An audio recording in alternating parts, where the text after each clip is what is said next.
okay, Marco? Very ambitious, fluid, name, Cincinnati. Gotta keep fighting, baby. Low spread, quarterback sneak. Good work, Bobby. Gotta bring the heat, baby. It ain't over yet. Have some fun. That's what we're going to go out there for. Fly around, have some fun. Allen, lots of time, puts it into the end zone. Touchdown.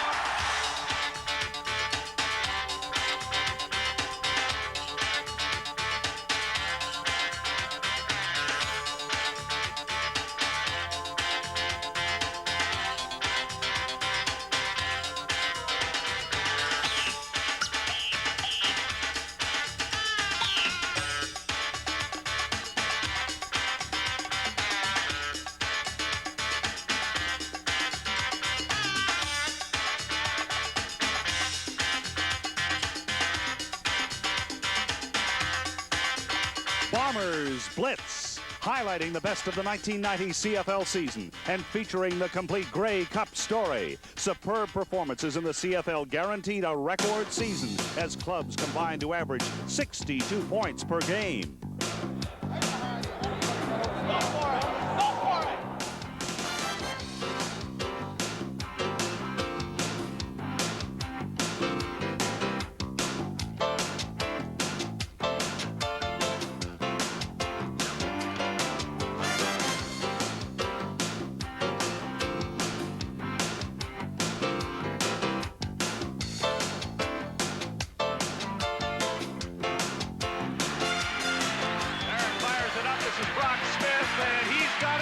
Did he hold it yet?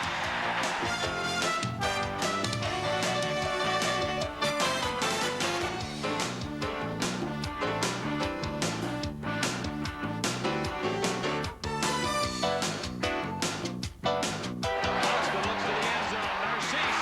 Oh, baby.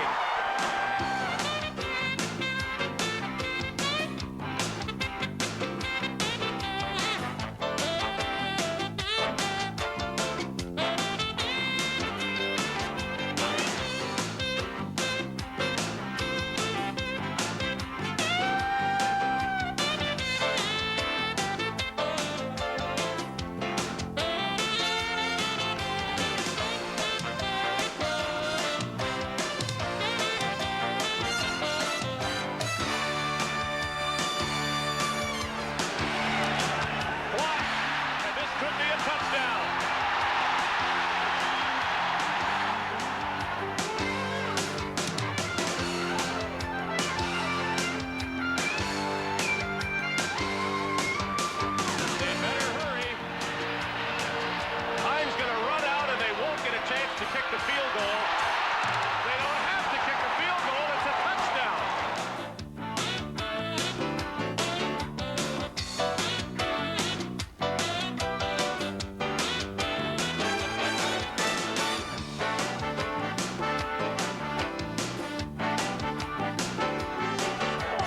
Walling fumbles. It's picked up by Blake Marshall on one bounce. And Blake Marshall will score. A CFL game is never over till it's over, and this year was a fine example. Hail Mary all the way. Nothing behind you. Nothing behind you. Just play for the knockdown. The last-minute heroics began in the season opener. Ottawa's Damon Allen on the last play of regulation hit Canberra with a Hail Mary pass. But the Bombers weren't done. They saved their best for overtime. Burgess. That's Hudson storming his way to the end zone for the touchdown. Saskatchewan from the shotgun, the handoff inside to Nelson Jones. He's going to score. Alexander one side, Willis the other. Here they go. Deep for Alexander. Two receivers are there. Caught. For the win. And Flutie's in the hole. It is up, and it is good. A 37-yard field goal attempt by Trevor Kenner to win the ball game. It's good.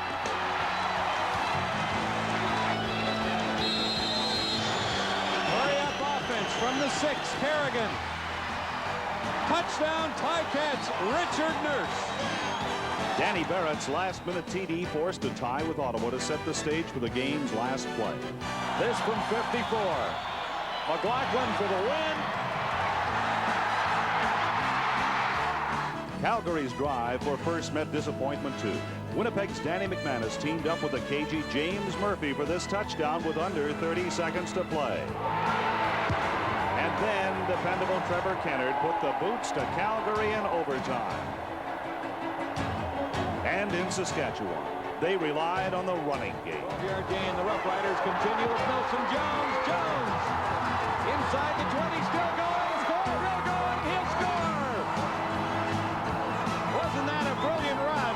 As ball has been a 40-yard attempt. Dylan Holding into the wind. The kick is up, and it's good.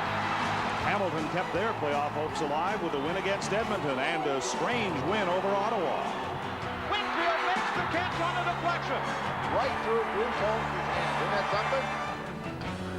Undaunted, the Riders showed true grit as a Scott Flagel interception with under a minute to play helped the Riders to back-to-back wins over Winnipeg and a playoff spot. And here's a scene all too familiar in the CFL, Dave Ridgway winning games. Final play of the game. It's good.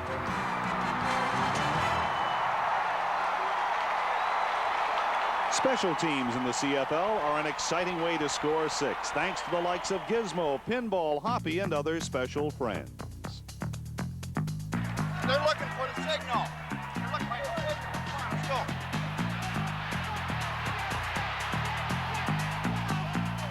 Clemens. He can score if he gets a block or two. He will score.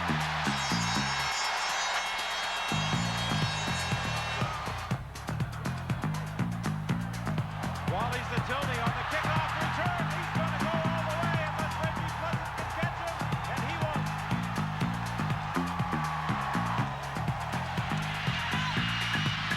Gizmo knows the ball eventually has to come to him now, and here's what he does when it happens that way. He will score. Forget it. 6 points on the board now. Here's Hopkins returning the kickoff. Ron Hopkins. He's gone. Crawford inside his 40. He might go all the way. Harper chasing him and not getting him, and that's it. Derek Crawford, 6 points. Baldwin's third down kick. It bounces away from Clemens. It's always a danger on artificial turf to let that ball bounce. But Clemens picks it up. He caught the Ticats napping, and he's gone. Tony Hunter back near his 2. Ball's there. And gets a block. And Hunter. Hunter drives to 45 and still going. Hunter is going to go all the way. 108 yards for the touchdown. The ball bounces to Gizmo Williams. Ridgway, the only man that can catch him, forget it. Touchdown. Falling short. Cardinals wanted to go in the end zone. It won't cooperate. Braisley now tries to make what he can of it, and it'll turn into a pretty good return. Braisley down the sideline, still inbounds. He can go all the way.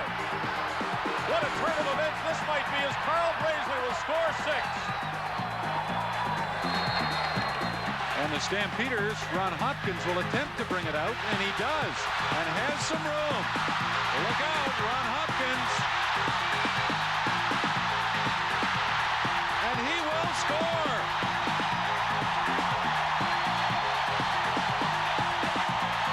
Maddox didn't get his usually good punt away. Williams on the return. Henry Williams almost into the clear. How did he get into the clear? He's going to score. Oh, what a flip, too. The best hits of the CFL are solid gold. It's rock'em sock'em contact. Big guys, little guys, it doesn't matter. They all hit. Here's the top hits of 90. You're gonna knock your boots off, baby.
The CFL record book added a few new chapters in 1990. The big story was offense, and the offense was never more evident than with the double blue. Not too far where I can't come get you, baby. I'm coming. I'm coming.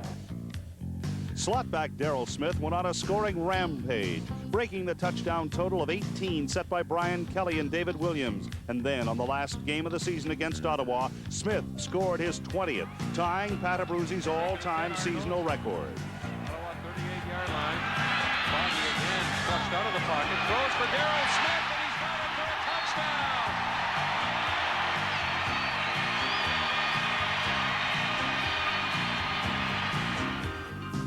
Winnipeg cornerback Rod Hill pulled off grand larceny on September the 9th against Hamilton. Hill intercepted quarterback Mike Kerrigan a record 5 times to topple the CFL single game interception record.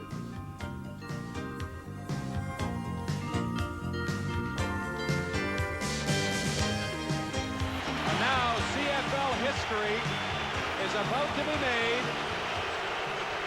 as Lou Pasaglia comes out to attempt a convert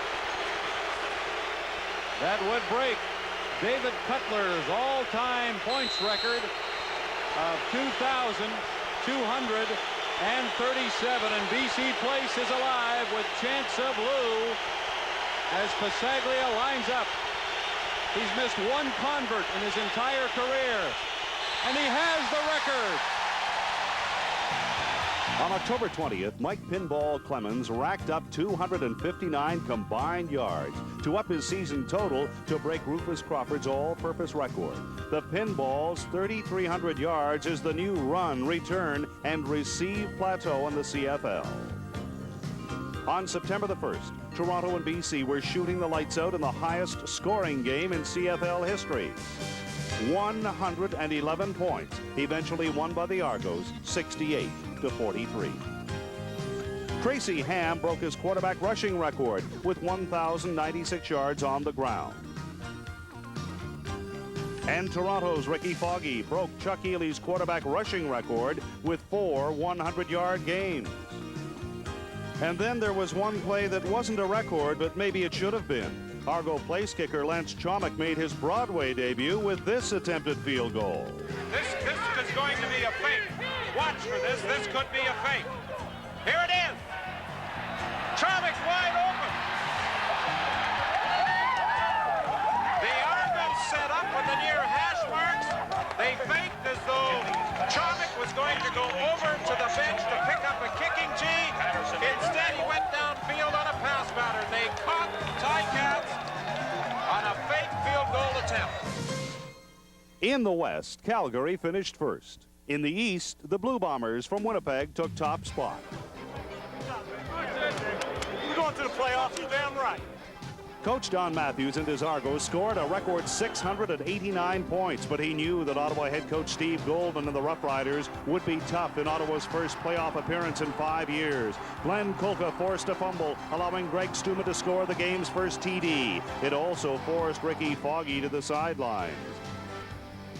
In came John Congemi. Out went John Congemi. But third stringer Willie Gillis knew where to find some points. Darryl Smith is open on the sideline.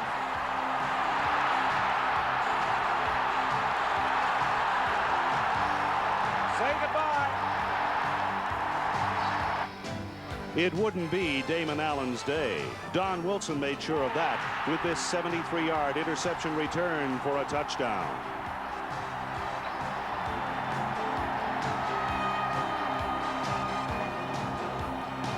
But Allen hadn't given up yet. Damon Allen looking to James Ellingson, touchdown. That touchdown moved the Riders within 2. The pinball made certain that that was all for Ottawa, darting his way for 6 as Toronto won 34-25.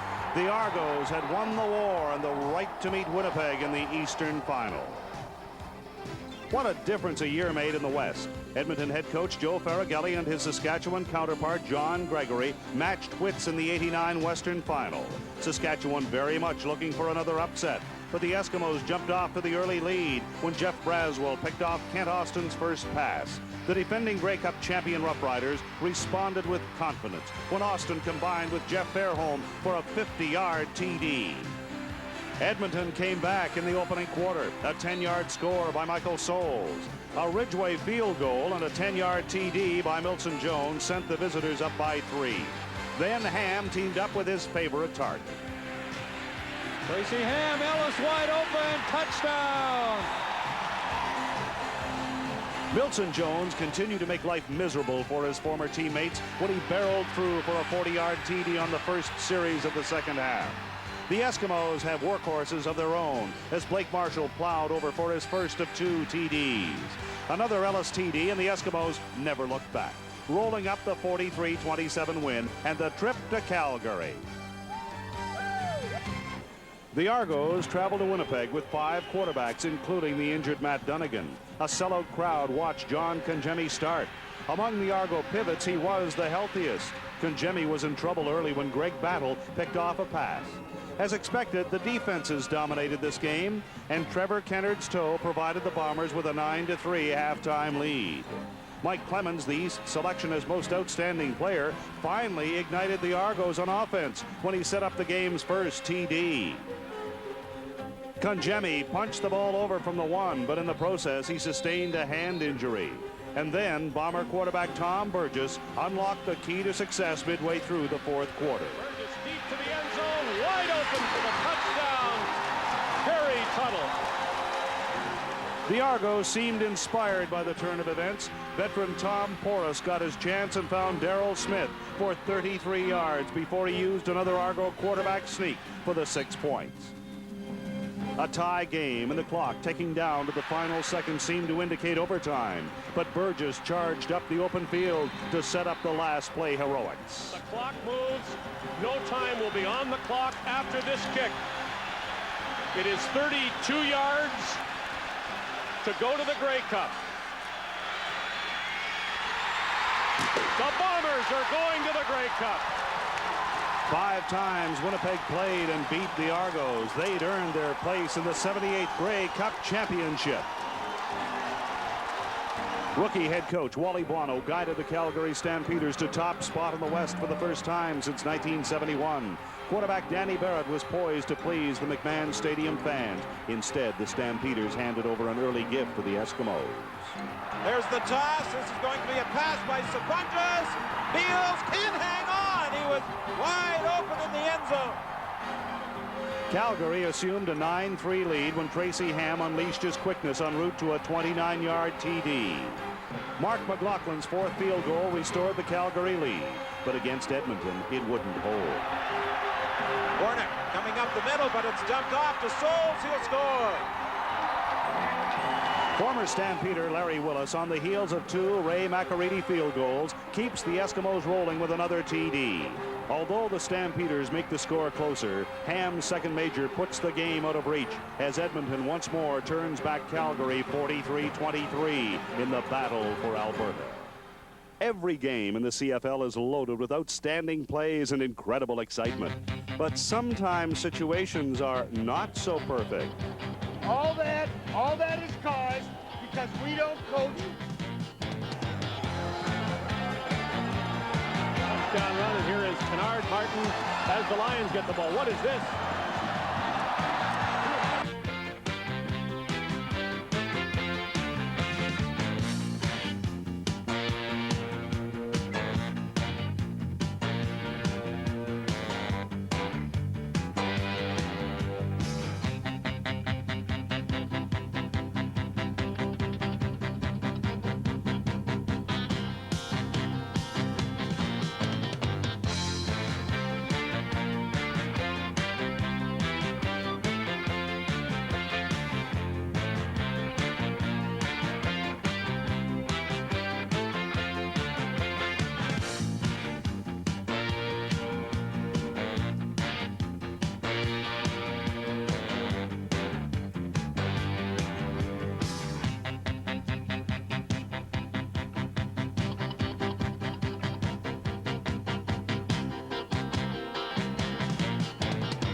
It's every Canadian football player's goal to play in the national championship.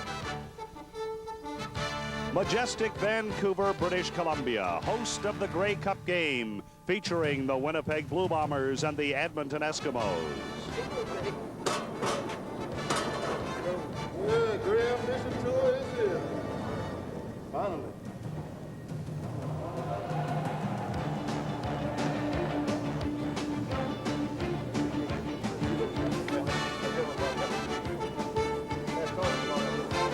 BC 90. This is LE, and I am ready. The elective's inside. Okay. Is that what you want? Yep. 72, 72, 99, 99. 34. I'm gonna see where he's gonna kick the ball at first. Yeah. And then if he's trying to kick it over there, then I'm gonna cheat over there. Yeah. But the first one, I'm gonna stay in my spot. Yeah, okay. You're not as nervous as Margaretti is, I? No. Good. No. So that's why I said you got to calm him down, talk to him, right? Just come relax, follow through, nice and easy. Okay? He'll be fine. Good luck to you. You nervous? You all ready? Yeah. How you feel? I feel great. Ain't not uptight now.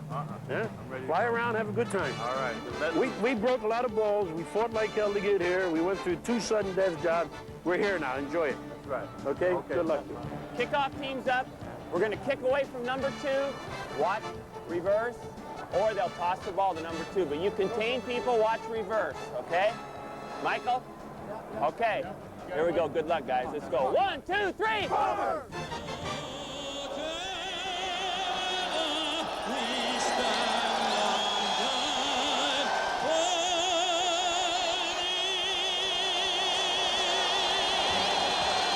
The instructions from the head coach are quite clear. With memories of Henry Williams' heroics against the Argos in 1987, Trevor Kennard kicks off to Todd Smith, thus avoids the gizmo.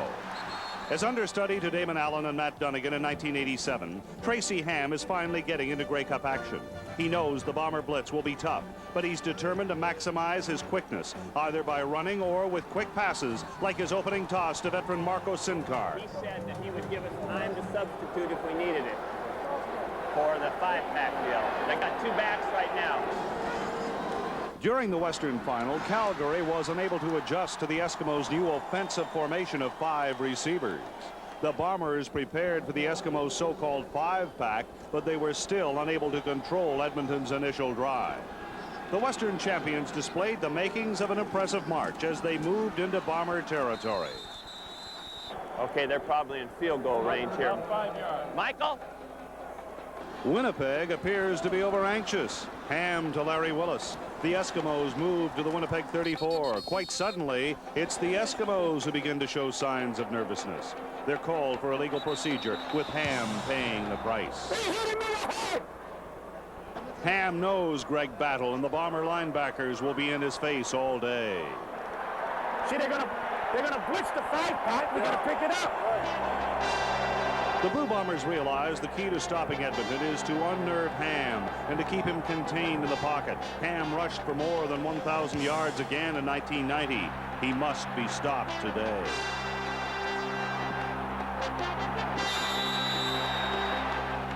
Tracy's the kind of athlete that he finds a way to win, and if we can contain Tracy, I think we got half the situation under control. Playing patty cake out there or what? That was no penalty. Rookie Dave Bovell is called for roughing, allowing the Esks to scrimmage from the Bomber 15. But the Eskimos are having problems of their own. Procedure. Edmonton number 55. First down.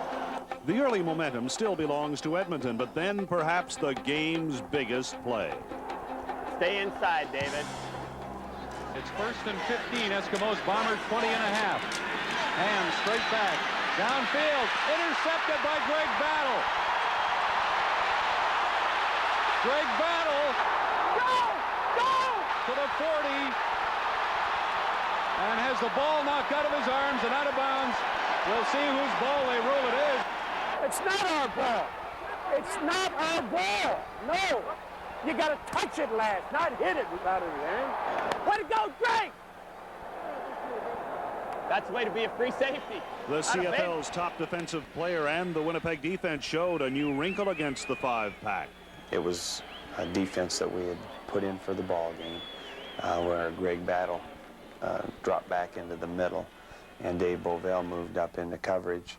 And Greg, he said later that he didn't really see the quarterback, but he saw the ball. And I don't think probably Tracy saw him.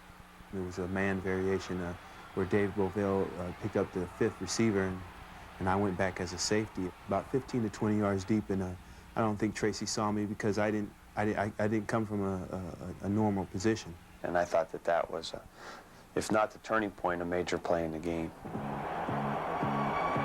Tom Burgess was the backup to Kent Austin during last year's Grey Cup win over Hamilton. Now, like Ham, it was his turn in the spotlight. Burgess started with excellent field position on the Edmonton 43. The screen pass to Warren Hudson goes for a gain of 23 yards. And then Burgess finds veteran slot back Perry Tuttle. Tuttle's reception falls just short of the first down. What do you want to do? Tell me. I would go, I would sneak it.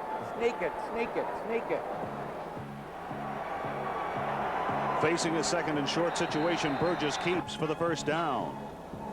Edmonton's defense provides strong coverage as an intended pass to Robert Mims goes incomplete. On second down, Burgess, under extreme pressure from Enos Jackson, is forced to throw. And Brett the Toaster Williams almost has the game's second interception. The Blue Bombers' touchdown drive is put on hold. Where's Mark Norman? Mark, get over here. We're going to give up a point and tell him to play it safe. Although Joe Farragelli prepared for a missed field goal, Kennard makes no mistake. The Blue Bombers score first. Robert, were you open on that 17? Was he open on the 17? The guy went underneath him, and you laid it over it's the so hard when I come in to know when he's doing his cadence. Yeah. The tough Winnipeg defense takes over once more. Battle downs Michael Souls, and then the Eskimos commit their second turnover. They hand off to Blake Marshall, and Leon Hatziano hits him. The ball comes loose, and the Blue Bombers have it.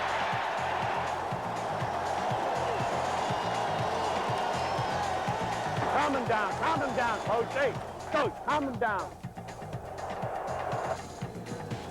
Burgess makes the most of his team's defensive efforts. Taking over on the Eskimos 45, Burgess hands off to Mims for a 20-yard gain. And then Mims picks up 14 more through the air. Edmonton pressure on first down forces an incompletion. McLean and Blue are coming there. I know it. But Burgess is determined. Second and 10, Blue Bombers. Edmonton 10.5-yard line. Winnipeg leading 3-0. Burgess into the end zone for Lee Hull. Touchdown, Winnipeg.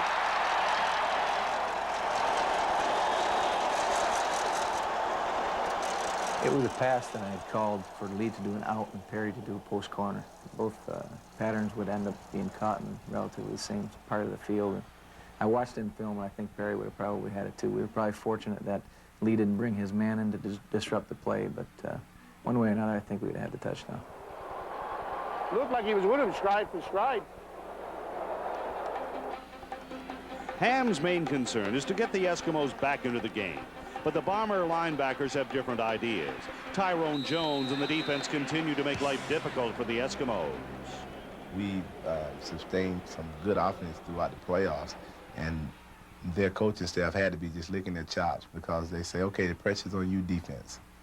And I don't think they would want it any other way. Because he's way off me. He's off me about 15 yards. He's supposed to hit him off the line. I'll take a step down, hit him off the line, got time, get him back. That was the first time he did that. Going back. No, halfback's on me. He's tight. The Edmonton offensive line seems to be in disarray as they take 3 procedure calls in the first quarter. Oh! Those guys saying that the defense is simulating our count. Okay, they're having go. Okay. Yeah.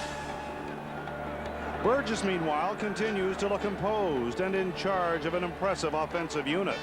Hudson gains 13 on a second down play, and then Burgess tries to open things up to the outside. Larry Ruck doesn't think that's a good idea.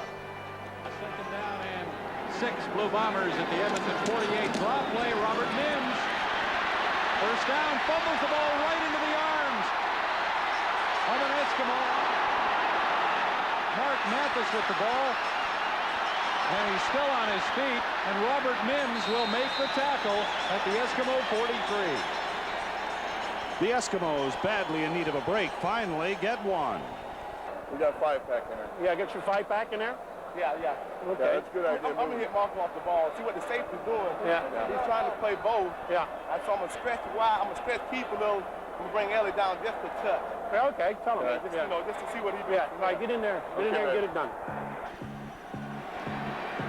Ham leads the 5-pack onto the field and calls Marco Sincar on a play which ends with a punishing tackle by safety Dave Bovell. On one of the few occasions Ham gets free, he scrambles for 10, but that's the best the Eskimos can do on this drive. Winnipeg center Lyle Bauer is feeling the effects of Edmonton's front 4, while Edmonton quarterback Tracy Ham is feeling the effects of blitzing linebacker James West. With nothing on the scoreboard, Edmonton gladly welcomed this 56-yard Ray McAreedy single.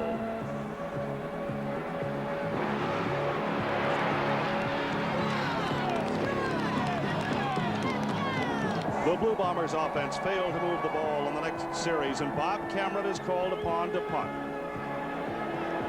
A costly turnover is avoided thanks to Cameron's experience. After the snap from center sails over his head, Cameron calmly collects the ball and gets away a decent effort.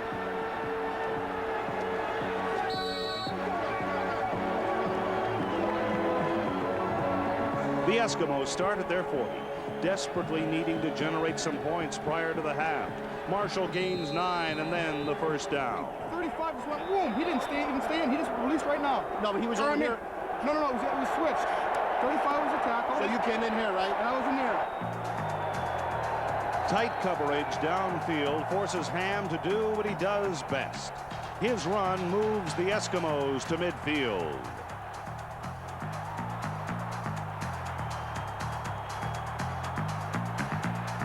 Then it's over the middle to running back Brian Walling. But Dave Bovell is there. Bovell quickly established himself as one of the league's hardest hitters, a trait he no doubt learned from Greg Battle. They're too fast for us on that. We can't run toss on them. Go right at him. Oh, what happens? 34 straight. He gets there before our guy does. He's too fast for it. The injured Stu Hill coaches his replacement, Leroy Blue. I want to go Mayday middle, 10-yard rule. Mayday middle. The Bombers' defense does its job. Now it's Edmonton's turn. Michel Bourgeau takes Mims down for a loss of 3. We cannot pull up because they're doing this on the backside. Now we're putting our tackle on him. He's free. What we cannot do is allow anybody front side penetration. While Edmonton's offense adjusts on the sidelines, the Bombers go to work. Ken Winey finds a seam for a 34-yard gain. I say, Ken, I got to go around and tell everybody individually what it is. Get in the game. Burgess and his play selection has been excellent. A Mims 6-yard run puts the Bombers in Edmonton territory, but Leroy Blue makes sure the visit is short-lived.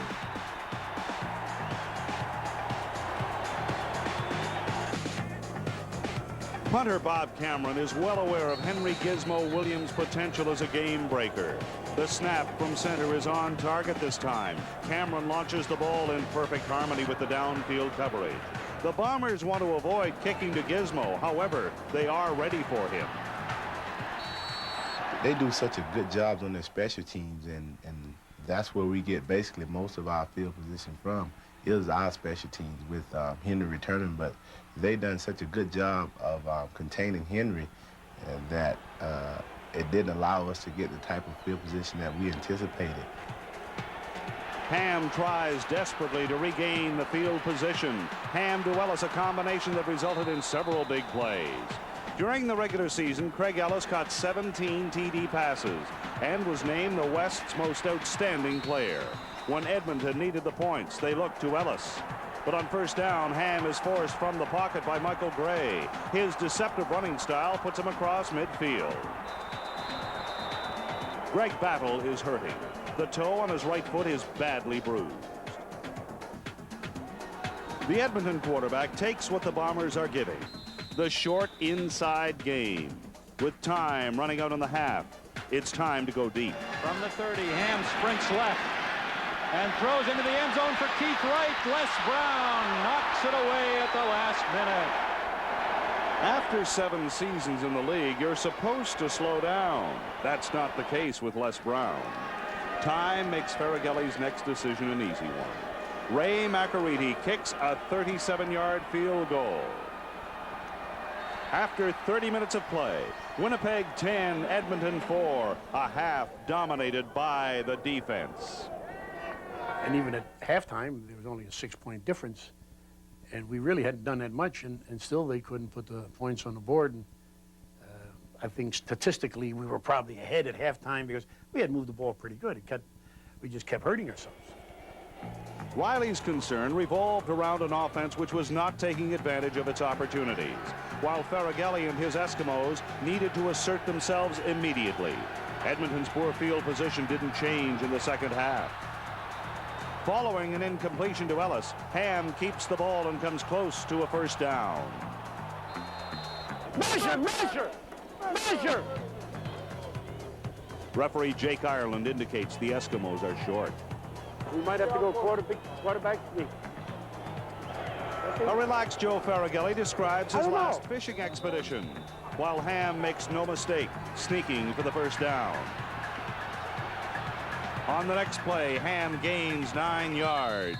With steady, Paul Randolph unheralded among the Bomber linebackers in on the tackle.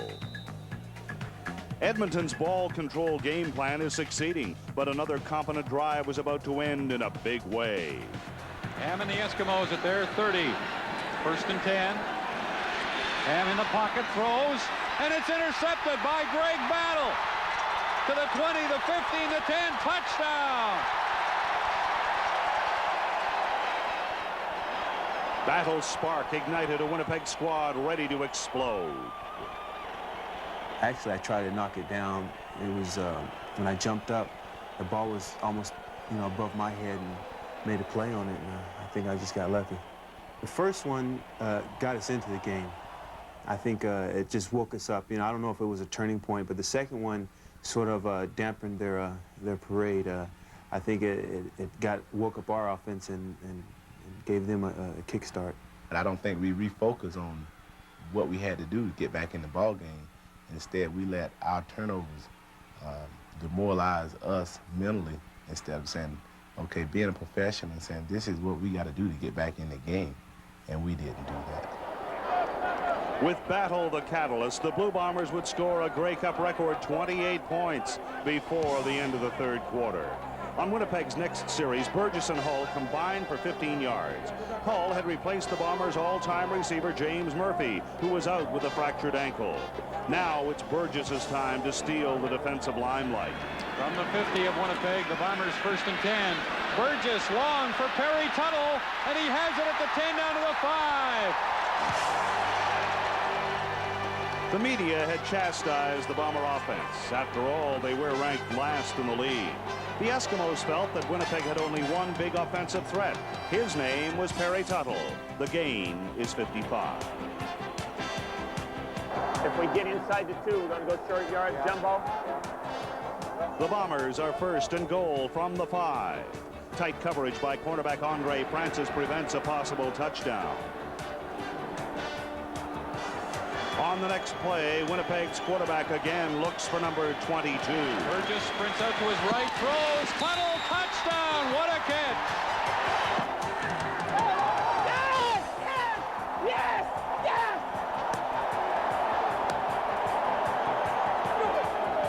Let's go now, let's go.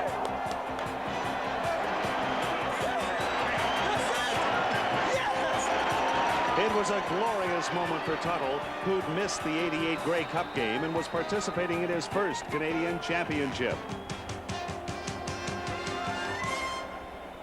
For the Eskimos, it spelled more doom, because on the next series, the sure-handed Ellis fumbled the ball. Dave Bovell makes contact. Ken Haley recovers.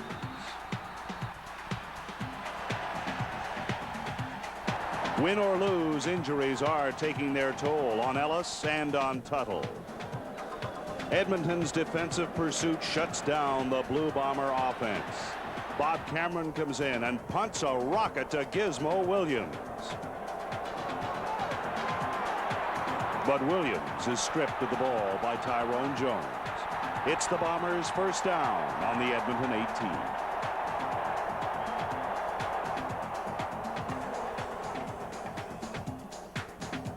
Right? Wait, you just drop it, a strip or what? For me? What happened? Yeah. He got me. He put it on. Yeah, pulled it out on you? Yeah. Okay, all right. Burgess wastes little time taking advantage. The Bombers are at the Edmonton 18 with a 20-point lead and a chance to really take control. Center screen, Warren Hudson to the 10, the 5, touchdown!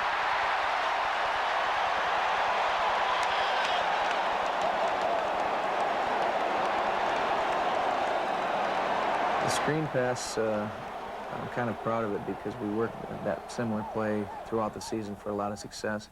I felt had we run out of a trips formation, we sent three receivers to one side, brought the tailback out the weak side, that we'd really loosen them up, and it vacated the whole middle of the field for Warren, and Warren made a great play, of course. Known as a blocking back, Hudson shows he's a two-way player and earns the Molson Canadian MVP in this game. Way to go, Warren.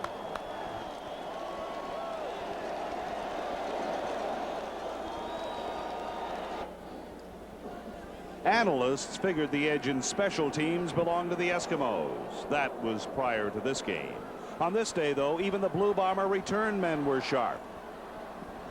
Ken Winey gives Winnipeg excellent field position. But it just never seemed that we could get going, and they kept putting points. But never at one time did we feel that this was the end of the game. You know, we're gonna make a comeback. We're gonna do something. You know, maybe the Giz will get a break on a return, or at least get his field position, and we just couldn't get that. From the Edmonton 48, Burgess finds Rick House for 20 yards. Even with the score 31-4, Riley is not assured of a victory against the explosive Eskimos. I mean, they're going to have to go with two-point conversions every time. And if they miss them, then it puts them back another score. Yeah. I told them to be very aware of the time every time, but don't tell anybody. No. Yeah. I don't want anybody to think that we're icing the game. No. And Bob, we cannot run against this team and get first downs, okay? Yeah. Riley's concerns are eased when Keith Gooch holds on to Lee Hall. Forward pass interference. Edmonton number 18. First down. On first down, Burgess gives to the league's leading rusher. But Edmonton's defense won't let Robert Mims in the end zone. But Riley has another plan. Burgess to Hudson, diving touchdown Winnipeg. 38-4, the Bomber fans are ready to celebrate. Warren Hudson has 2 TDs. Tom Burgess has passed for 3, and his parents were there to see it. Great ambition tour in 1990 is almost complete. Comes back in Winnipeg, Winnipeg. You know that, baby. The Eskimos begin the fourth quarter with the hurry-up offense. And with every intention of scoring quickly, the league's most outstanding player last year runs for 10.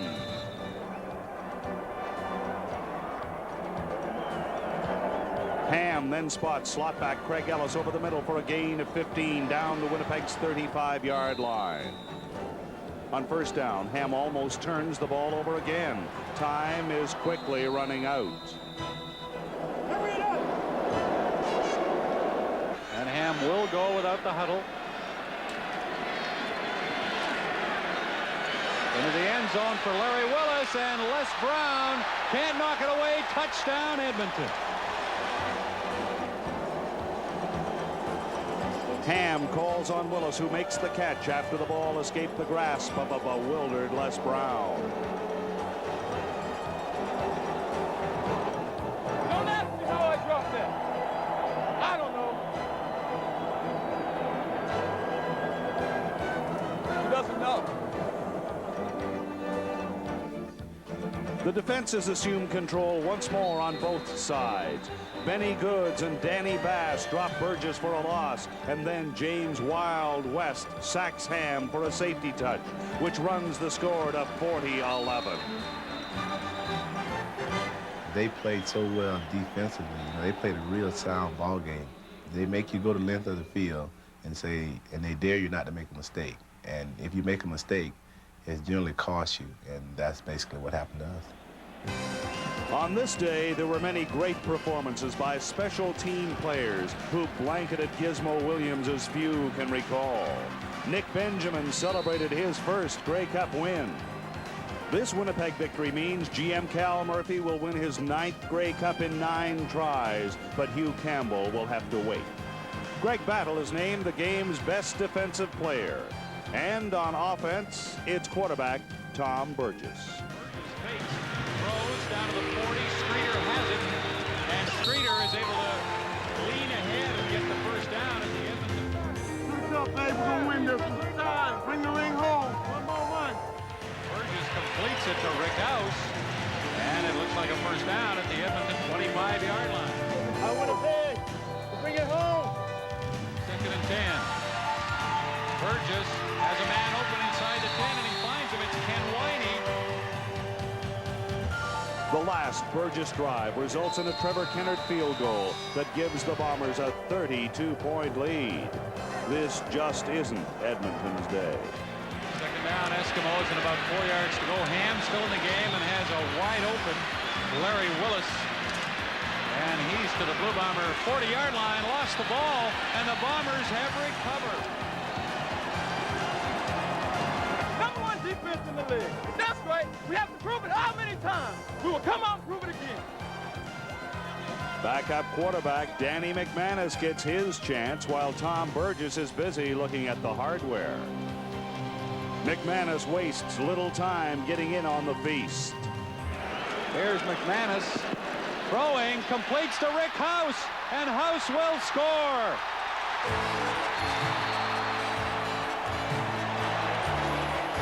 The Blue Bombers are only the 3rd team in Grey Cup history and the 1st since 1956 to score 50 points in a game. They earned the right to be champions in 1990. When you can just totally dominate, a team like that, it says a lot for your defense.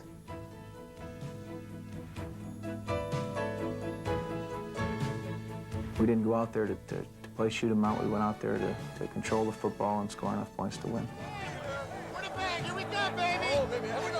We got beat by a better ball club. There's no doubt about that. They outplayed us in every phase of the game.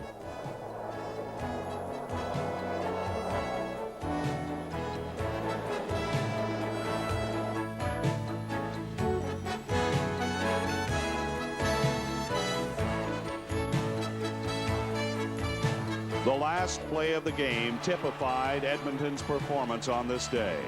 Rod Hill's interception was Edmonton's 8th turnover. For head coach Mike Riley, his 2nd Grey Cup victory in 3 years has rapidly established him as an exceptional coach in an organization noted for some outstanding coaches.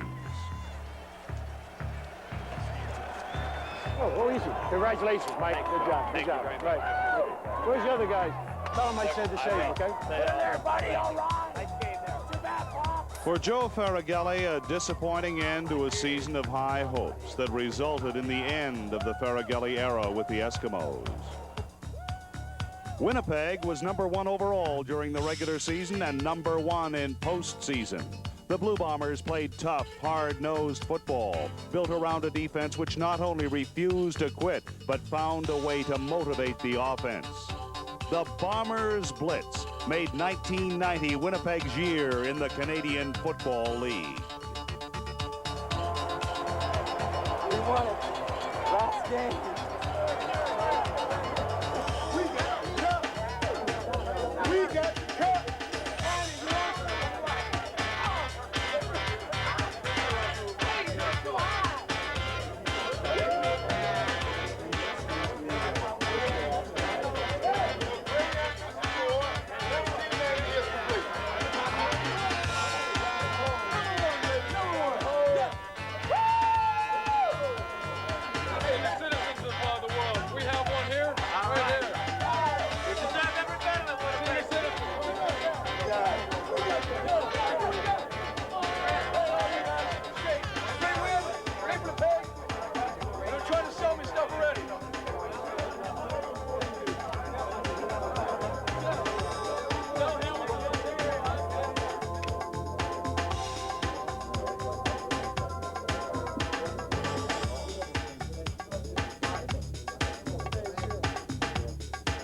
Winnipeg played a great defense, offense, and they did a great job covering me on special teams. And when you got things, everybody clicking on the same ceiling like that, I think, they deserve to win.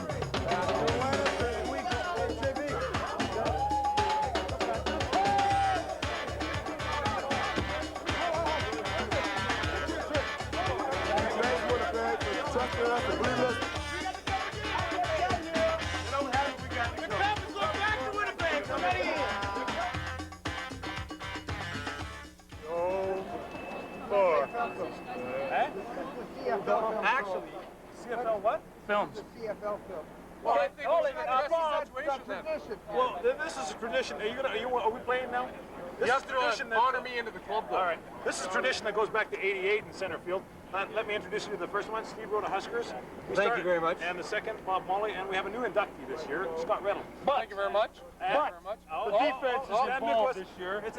The union's expanding D fast, thing. okay? Yeah. Here's another union When member coming in. defense can score some points, David Black. they belong here. And The offensive line unit. I don't know about the defensive. Hey, I'm the backup offensive lineman. Can I speak? Hold on. Backup offensive lineman. As chairman of the board of the center field committee, Rolo's going to speak now. may I say Uh-oh. No, you may not. that Simon in said. '88 I didn't finish my story. I said, this is sweet. How sweet is it, Steve? And then I said, it is so sweet that if it was any sweeter, you'd finish it. That we'd all have cavities.